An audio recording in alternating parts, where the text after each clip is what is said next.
What is going on, everyone? Kem Coop, coach of your San Antonio Salamence here, back with our week 2 of the APA Ascension Draft League. So just like last week, going to go through my team builder really quickly, and then we'll get into the actual replay of the game. So this week, playing Jack and the Sootopolis Swamperts. Looking at his team, definitely got some kind of scary fat Pokemon on his team. Stuff like Celesteela and Slowbro. Those Pokemon can just be really tricky to take down if you don't have a good electric type. Shaman is also kind of scary for me because it has a pretty nice speed seer against my entire squad. And Seed Flare plus HP Fire, or even like HP Rock or something like that, could be really scary against pretty much everything on my team. So I was also worried about Shaman coming into this game. Yeah, I do have a nice Pursuit Trapper, so I felt like Gengar wouldn't come, but I did think Alakazam was probably going to come from my opponent. So I kind of expected something like Celesteela, Alakazam, Shaman, Komodo, Swampert to block potential Magneton shenanigans on my end with like Magnet Pull, and then just being able to Volt Switch on the rest of his team. So I expected Celesteela, Alakazam, Komodo, Shaman, Swampert, and then Drapion to try and Pursuit Trap either my Latias or my Meloetta. So keeping that in mind, so that kind of affected how I built for this team. So what I really wanted to do was get up hazards in this game because my opponent really does not have good hazard removal. Their only hazard removal is the Golbat, and bringing Golbat against a Diancie, a Latias, and a Meloetta seems kind of like a stretch for my opponent. So I felt like getting up a Spike and Stealth Rock was going to be real helpful for chipping away at some of his bulkier Pokemon, as well as just getting chip on what I expect to be something like an AV Drapion, or like a Z Komodo, making sure that they get in range of other attacks from my Pokemon. So my idea was get up hazards early game, and then try and chip stuff down before blowing through his weakened team with something like Meloetta, or as you're going to see later, I end up bringing a Moltres. So with that in mind, the first Pokemon I'm going to bring here is the Ferrothorn.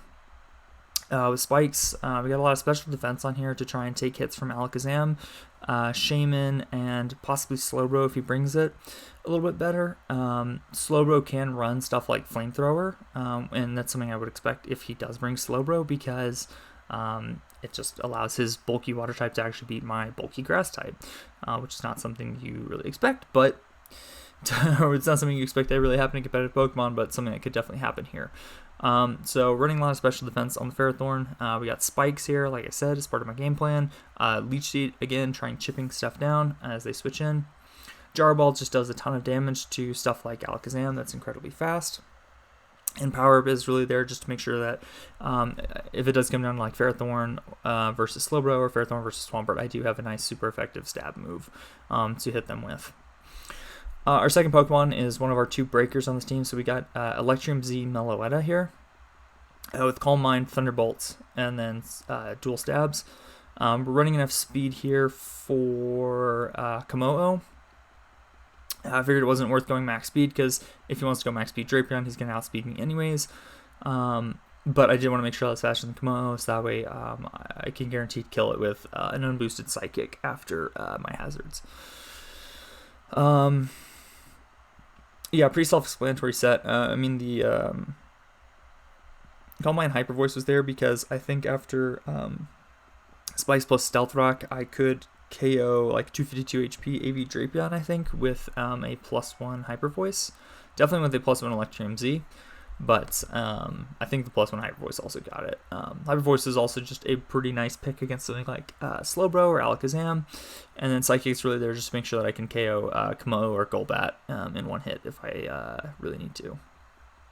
But yeah, really the Electrium Z was there for Celesteela. The idea being that I can get Meloetta in on something that has a good matchup against, say something like Komodo.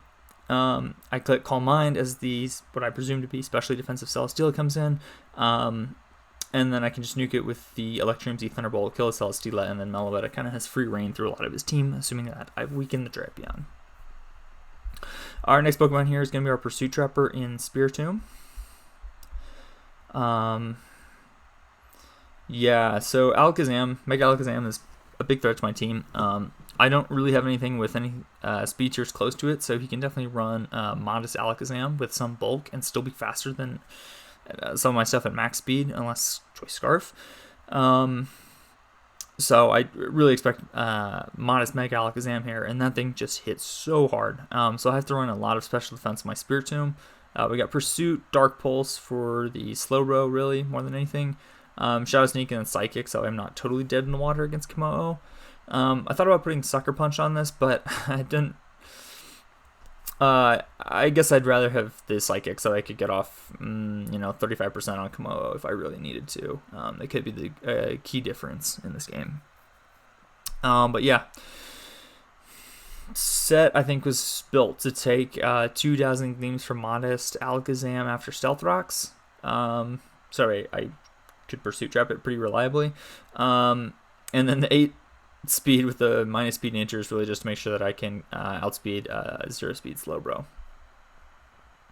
Our next Pokemon is Diancie. So pretty much I really wanted to lead off with this thing and just try and get, as long as I had a favorable matchup, I can get Stealth Rocks up turn 1. Got Protect here again just to scout for a potential weird Scarf coverage for this thing. So like if I get Diancie versus Komodo, my opponent's running Scarf Flash Cannon Komodo, I can Protect. If I see the Flash Cannon, I'm probably going to suspect that if he's staying in, he's probably Scarf. So it's probably in my best interest to switch out to something that can take a Flash Cannon quite nicely. But yeah, so this set was kind of teched for beating Swampert. If he elects to lead Swampert here, because it's really important for me that I keep rocks off, because as you can see, the Pokemon below my Diancie is a Moltres, and I didn't really bring any hazard removal options here, so keeping Moltres from being at 50% after switching in would be super nice. So the idea is that this Diancie can actually live a hit from 0 attack Swampert. It can live the 0 attack Swampert Earthquake. I can go for the HP Grass against it. If he's bringing something like Rindoberry Swampert here, I'm not going to be able to KO it, but I will be able to 2-hit KO it.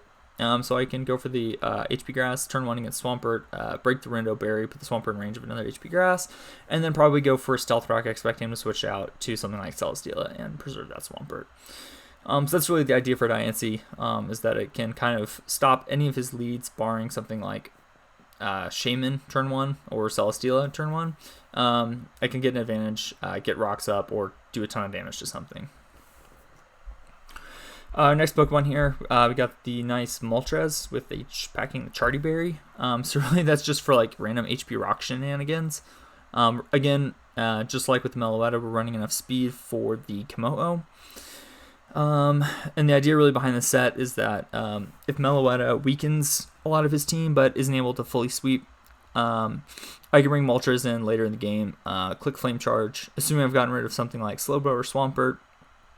I can click Flame Charge on pretty much anything I'm facing, because I have the Charty Berry to live an HP Rock guaranteed, either from Alakazam or Shaman or something like that, or even like Rock Slide from Celesteela. I get the Flame Charge off, I then outspeed everything on my opponent's team, and I just kind of run through his team with a combination of Fire Blast and Air Slash. As you can see, looking at Komodo, Celesteela, Alakazam, Shaman, Drapion, there's not a single resist to that type combination. So, assuming I can get rid of the bulky Pokemon, Moltres should also be able to have a field day. So, yeah. And last but not least, of course, we're bringing Quagsire again. Recover, Earthquake, Scald, pretty standard. I was debating on the last slot whether to run Yawn or Toxic. Ended up going with Yawn just because I do want to get up those hazards against my opponent. And so if I can go for Yawn, I can force my opponent to keep switching in on hazards and racking up more and more chip damage, which can then make sure that I open up Moltres or Meloetta in the late game. We're just running full physically defensive. Really, this is just to check Komodo. If he's running something like Dragon Dance, Z Close Combat, or Z Outrage, or something like that, this Quagsire will be able to check it. And, yeah, prevent it from just running through my team. So, that's our squad here. Yeah, my opponent potentially has Z attacking moves for Drapion, or all Zs for Komodo. So I am probably expecting one of them to be Z, but leaning more towards Komodo in this game. But enough to talk about our team. Let's go ahead and get into our replay here. There we go. Alright, so let's get into this. So turn 1, like I said in the team builder, I want to lead off with Diancie. I see him lead off with the Drapion, and he switches out. So that tells me he either doesn't have Earthquake or isn't AV and is really afraid of like an Earth Power just OHKOing him. But either way, I decided to risk it. I knew he could be something like Waterium Z or Z Earthquake or something like that and just kill my Diancie, but I risk it. I Mega Evolve and I get my Stealth Rocks there. So that was great. I go to Ferrothorn here on the Scald. I don't get burned, which is nice. And here, I'm just going to go for my Spike because I should be able to take a Flamethrower. If he goes for Flamethrower, because my special defense investment, I know it's only going to be like a 2-hit. It's not going to be a 2-hit KO. So I can get up a Spike and then get up a Leech Seed and or go for a Power Up and get off a ton of damage on this thing. So, oh, sorry, I end up scouting out for the Flamethrower here. I go Meloetta here. I go back to Ferrothorn here on the Toxic. Here I expected him to switch into something like the Drapion. Maybe trying to Pursuit Trap the Meloetta or to Celesteela, which again, even if it has Flamethrower, I can get up that Spike on. So here, I just decided, okay, I'm going to get up my Spike. Apparently he wants to stand. Unfortunately, my opponent crits me. And so crit ends up being big because obviously now I can't take 2 Flamethrowers anymore. If it did 72%, we're probably looking at about 47, 48%. I think it's 48% exactly. Assuming that he didn't crit, so obviously I would have been at enough health here to take another Flamethrower, so I wouldn't be forced to switch out. So Slowbro being a real problem with that crit. I go out to Diancie here as he goes for another Flamethrower, and here I decide I'm going to throw off the Moonblast here, try to get a special attack drop, and weaken this thing because my calc show that should be a 2-hit KO on physically defensive Slowbro. Or unfortunately he is specially defensive, and he gets the burn, and I don't get the special attack drop, so bit of a bummer on that turn, but yeah. I go for another Moonblast here as he's just going to click Slack Off. And here I just expect that he's probably going to go for the Scald again. So I go to Quagsire. Or sorry, he goes for Slack Off. And I go for the Yawn as he's going to Toxic me. But really I just want to drive this Slowbro out of here. Here I pull the double into Moltres, expecting him to go something like Celesteela, which would be a pretty safe switch into the Quagsire, but he does end up going Golbat, which also makes sense. Golbat's not super useful in this matchup for him, so I can see him just trying to get a Defog off here. So I go for the Fire Blast, expecting the Defog, but he goes for Super Fang, and I'm just going to knock out this Golbat. So hazards are up. Unfortunately, my Moltres is at 50%, which stinks, but whatever. He brings in Drapion here, which I think is a bit of an odd play. I figure he's probably just going to go for knockoff, so I end up bringing in my Quagsire on the knockoff, and looking at the damage, an invested Drapion should have done a lot more with knockoff. So I'm thinking he's probably like 252 HP, 0 attack, and wasn't sure where else that investment was. I see the leftovers though. So that tells me, oh, I bet he's running enough speed for like Meloetta. If he's not Assault Vest, he's probably just running max HP, close to max speed, and very little attack. So I'm guessing that's probably set. This was the really big turn for him. So I end up going for the Scald here, just trying to burn this thing or burn whatever comes in. Because I expect him to switch out fearing Earth Power or Earthquake or something like that. But he ends up staying in to go for Toxic Spike. And that ends up being really big because Meloetta is my big breaker. So having it get poisoned on switch in is really annoying. Same for my Spiritomb. It's also not really going to be able to effectively Pursuit Trap Alakazam if it's taking 12.5% every turn from Toxic Spike. So that was a really big turn. I think at this point I was like, oh, I probably lost this game because of that Toxic Spike going out. Because I really didn't prep for that or Slowbro super well. So I go for another Scald. Don't get the burn. This thing is getting really weak here. So I'm just going to go for the Recover as he throws off the Flamethrower. Crits me again. So I'm taking a lot here. I'm going to just switch out to Ferrothorn here as he's going to go for another Flamethrower. Smart play on his part and knock me out. Here, I ended up going Meloetta because I had that Electrium Z. And so what I expected him to do here is go Celesteela to Scout, so I wanted to go for the Calm Mind here. I looked at my damage calc, and against max special defense Slowbro, Z Thunderbolt was a roll. It was like, I think, slightly in his favor, so I elected not to go for it here. In hindsight, I do wish I had, because getting rid of the Slowbro would have maybe given me a chance in this game to try and win. Because I go for the Calm Mind, he stays in the Slack Off just to see what I want to do. And now he's going to go Celesteela. I go for the Hyper Voice, I get a crit. Does 35%. And I think if I didn't really calc at this point. I kind of expected him to go for Protect if he had it. So I just went for the Z Thunderbolt to make sure that he was in range of regular Thunderbolt after this turn, assuming he protected, but he doesn't protect, and I get rid of the Celesteela, so that's nice. So we picked up 2 KOs. In this game, he goes Drapion, and at this point I was like, oh yeah, he's definitely max speed. But I figured he'd go for Knockoff and not Pursuit, so I just go for the Hyper Voice. I need to get damage off and KO this thing. So I knocked this out too. So now we've gotten 3 Pokemon down, but unfortunately we're down to our last 4. We have Moltres, which is weakened and isn't going to be able to be the Slowbro. Diancie can't be the Slowbro. Quagsire can't be the Slowbro. And Spiritomb definitely not being especially defensive Slowbro with the Toxic Spike up. So I go Quag here and click Recover. And now I'm just going to sack off my Diancie here. I think, oh no, I end up yawning. Just trying to get off a bit more damage on this Slowbro. Force it out one more time. I go Moltres here as he ends up bringing in the Alakazam. Here I try to Pursuit Trap a Spiritomb, expecting a Psychic to come out, but he makes this really smart play, recognizing that my Moltres is going to be able to kill him with anything. He just goes for the Dazzling Gleam here. And yeah, so this game is super over. I'm going to die to Poison the next turn. He has no reason to switch out. So yeah, my Pursuit does 44. He knocks me out there with the Toxic Spike, and then that's game, because he's just going to be able to click Psychic 3 times to knock out everything on my team. So bit of a bummer not being able to pull this one out. T-Spike was really big for my opponent. That definitely really helped him out a ton, because being able to weaken my Meloetta that much just with passive damage ended up making it so that way he didn't just lose to Meloetta.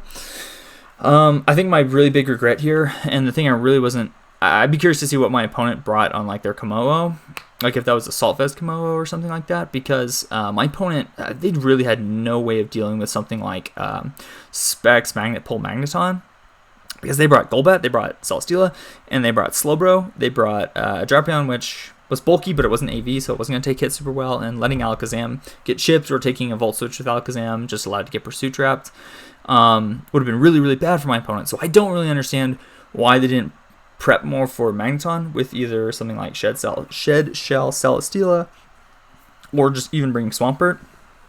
If it was something like AV Komodo,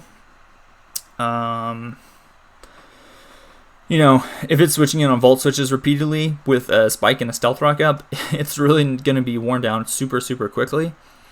So yeah, so I think I wish in this game that I had ended up bringing something like Specs Magneton over Quagsire. So if I end up playing this guy again in playoffs, it's definitely something I will keep in mind. But yeah, so that's probably my biggest regret here, is not bringing Magneton. But yeah, so we end up going to 1-1 here. This is only a 3-0, so we still have a positive differential since we won 5-0 last week. So we're 1-1 with +2 differential. And yeah, good games to Jack. It was definitely a fun one. Next week we're playing Shaco King, and I think it's the Philadelphia Absol. He's 2-0. He has blown his opponents away the last couple weeks with Scolipede Speed Pass into Mega Heracross, which is just terrifying. So we're going to have to find a way to deal with that. And hopefully can pull that one out. Yeah, I think that's about it for me. Hope you guys enjoyed week 2 of APA. I have a Battle Spot tournament replay coming up for you guys tomorrow, so keep an eye out for that. Until then, though, have a good day, and ChemCoop out.